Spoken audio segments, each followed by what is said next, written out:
I'm Kathryn Bigelow, and I'm the director of A House of Dynamite.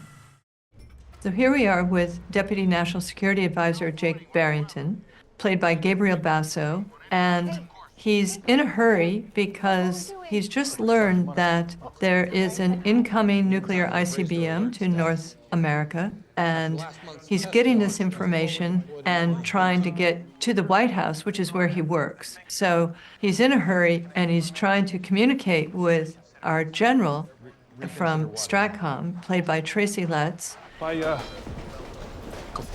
moving to DEFCON 2, sir, we are potentially risking a spiral of alerts. And what's interesting about this scene is, of course, the movement and the urgency of it, but the fact that you have two different philosophies. You have a more hawkish approach that the general is providing, and then you have a more dovish approach, a wait and let's try to analyze this in a more careful fashion that Jake Baerington is putting forward. Your job, not mine. You have someone you can call who will tell us just what the hell's going on? Don't let us hold you back. So what's interesting here, I think, is all the different sets that we had to create as a seamless movement from A to B. Well, you start with the security kiosk, and that was a build, and then he gets through the security kiosk, and then he's going through the White House briefing room. He's on his way to the White House Situation Room, and that's in the middle of a briefing, and that was also a build, but in another part of the studio. And so trying to make it a seamless integration, then we needed an exterior to make that work. And so we went to a golf museum, which was built in the same period as the White House was built, and it has pillars, and it has a portico that's actually architecturally very similar. And so we did a couple beats there to get him from the kiosk to the press briefing room, but we're intercutting that with Stratcom, which is Strategic Command, located in Omaha, Nebraska, which is the home of the nuclear umbrella for America. And that's where the general is speaking from. Throughout all this, the clock is ticking down. The ICBM is on approach. Its inclination has flattened, so they now know this is not a test launch of anybody's equipment. It's absolutely on course and on track for impact in the continental United States. So it's a very heightened moment, exploring various options and various trajectories.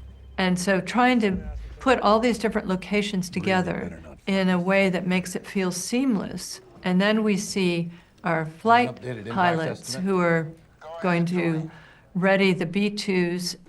A B-2 is a particular bomber of which carries nuclear warheads.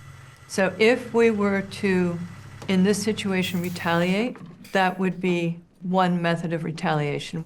We shot at a studio in New Jersey called Cinelise, and we had 3 of their stages, and each stage was a different set. One was Fort Greely interior, one was Stratcom interior, and one was White House Situation Room interior. And our production designer, Jeremy Hindle, was truly brilliant in his replication of these locations.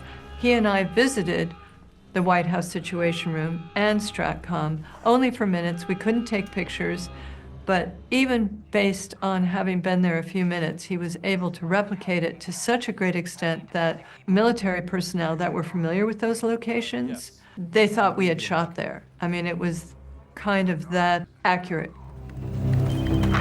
Sir, our GBIs will be airborne momentarily. This is what we do. Jake, you're still there? Yes, sir.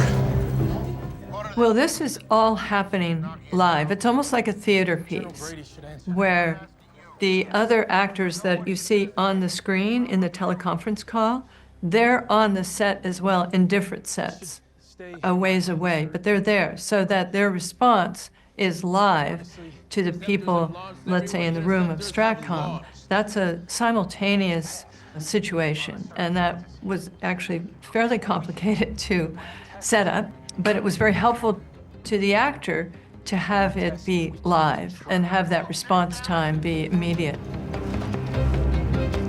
Once the kill vehicle separates, Our mid-course intercept system has a success rate of 61%.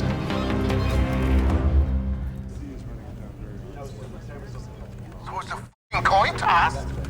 That's what $50 billion buys us? We are talking about hitting a bullet with a bullet.